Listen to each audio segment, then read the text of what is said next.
കോൺഗ്രസിന്റെ ഐഡിയോളജിക്കൽ കമ്മിറ്റ്മെന്റിനെ കുറിച്ച് സംശയിക്കേണ്ട കാര്യമില്ലല്ലോ. കാരണം ഈ രാജ്യത്ത് ഞാൻ അതിനു മുമ്പ് രണ്ട് കാര്യം ഒന്ന് പറഞ്ഞു വെക്കട്ടെ. അദ്ദേഹത്തിന്റെ കോമാളി പരാമർശം പറഞ്ഞു, കുഴപ്പമൊന്നുമില്ല. നിങ്ങൾ വർഷങ്ങളായിട്ട് 10,000 കോടി രൂപ കൊടുത്തി അദ്ദേഹത്തെ കോമാളിയാവാൻ ചിത്രീകരിക്കുകയാണ്. ജനം സ്വയം വിലയിരുത്തുന്നുണ്ട്.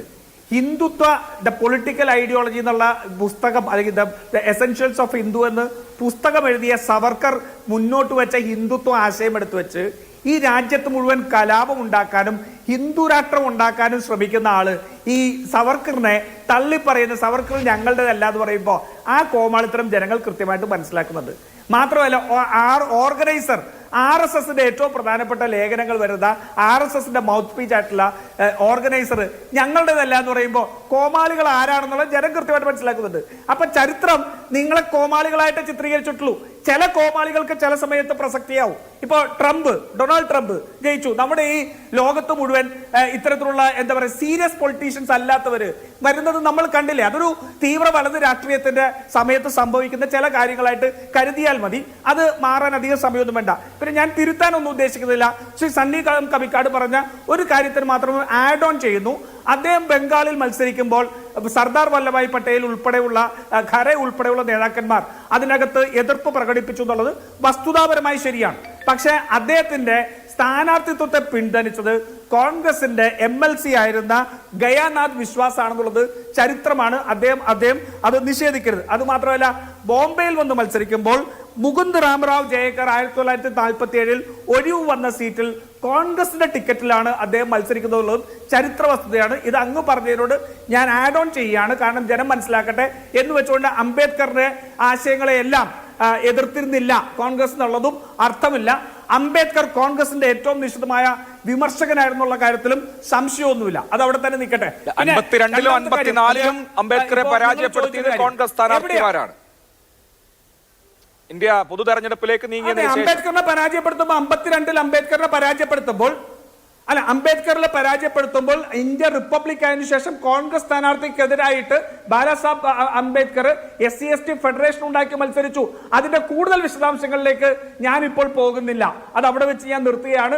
സ്വാഭാവികമായിട്ടും തെരഞ്ഞെടുപ്പ് നടക്കുന്ന, ജനാധിപത്യ തെരഞ്ഞെടുപ്പ് നടക്കുന്ന ഒരു രാജ്യത്ത് കോൺഗ്രസ് പാർട്ടിക്കെതിരെ മത്സരിക്കുമ്പോൾ അവരെ പരാജയപ്പെടുത്തുക എന്നുള്ള രാഷ്ട്രീയമായിട്ടുള്ള ഉത്തരവാദിത്തമാണ്. അത് നടന്നിട്ടുണ്ട്. അതിനകത്ത് യാതൊരു സംശയവുമില്ല. ചരിത്ര നിഷേധത്തിന്റെ ആവശ്യമില്ലല്ലോ. പിന്നെ അങ്ങ് പറയുന്ന ഈ അംബേദ്കർ സിദ്ധാന്തങ്ങളോടുള്ള യോജിപ്പ്, അത് പലയിടത്തും അതിനകത്ത് ദളിത് റൈറ്റ്സ് ആണ്. അംബേദ്കർ സിദ്ധാന്തത്തിനപ്പുറം ദളിത് റൈറ്റ്സ് ആണ്. ആ ദളിത് റൈറ്റ്സ് എന്ന് പറയുന്ന ഒന്നിനോട് രാഷ്ട്രീയമായിട്ട് കോൺഗ്രസ് ചേർന്ന് നിൽക്കുന്നു എന്നുള്ളതിന്റെ അടിസ്ഥാനം ഇന്ത്യയിലുണ്ടായ സംവരണമല്ലേ? എന്തുകൊണ്ടാണ് ഇന്ത്യയിൽ സംവരണം ഉണ്ടാകേണ്ടി വന്നത് എന്നുള്ളത് ജവഹർലാൽ നെഹ്റു അല്ലേ ഏറ്റവും കൂടുതൽ ആർട്ടിക്കുലേറ്റ് ചെയ്തിട്ടുള്ളത്. നമ്മുടേത് സമത്വമല്ല, മറിച്ച് ഇക്വിറ്റബിൾ ഡിസ്ട്രിബ്യൂഷൻ ആണ്, ഇക്വിറ്റിയാണ്. ഈ രാജ്യത്തിന്റെ നീതി, സാമ്പത്തിക നീതിയും സാമൂഹിക നീതിയും ഇക്വിറ്റിയാണ് എന്ന് പറഞ്ഞുകൊണ്ട് ആ അടിച്ചമർത്തപ്പെട്ട വിഭാഗത്തെ അവരെ ഒരു ലെവൽ പ്ലേയിങ് ഫീൽഡിലേക്ക് കൊണ്ടുവരണമെങ്കിൽ, അവരെ ഉയർത്തിവിടണമെങ്കിൽ സംവരണമാണ് മാർഗം എന്നുള്ളത് പറഞ്ഞത് കോൺഗ്രസ് ആണ്, നടപ്പാക്കിയത് നെഹ്റുവാണ്. അത് കാലാകാലങ്ങളോട് നടപ്പാക്കിയിട്ടുണ്ട്. കാലാകാലങ്ങളോട് നടപ്പാക്കിയ സംവരണത്തിനെതിരെ നിന്നിട്ടുള്ളത് RSS ആണ്.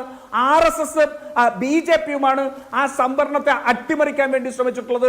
ഇപ്പൊ കഴിഞ്ഞ തെരഞ്ഞെടുപ്പിന് മുൻപ് 2024 തെരഞ്ഞെടുപ്പിന് മുൻപായിട്ട് ഈ രാജ്യത്തെ അടിച്ചമർത്തപ്പെട്ട മനുഷ്യർക്ക് സാമ്പത്തികവും സാമൂഹികവും രാഷ്ട്രീയവുമായ നീതി നിഷേധിക്കപ്പെട്ടപ്പോൾ മണിപ്പൂരിൽ നിന്ന് ബോംബെ വരെ രാഹുൽ ഗാന്ധി നടത്തിയ യാത്രയിൽ ഉന്നയിക്കപ്പെട്ട ഏക മുദ്രാവാക്യം ആ സാമ്പത്തിക നീതി ജനങ്ങൾക്ക് എത്തിക്കുക എന്നുള്ളതാണ്.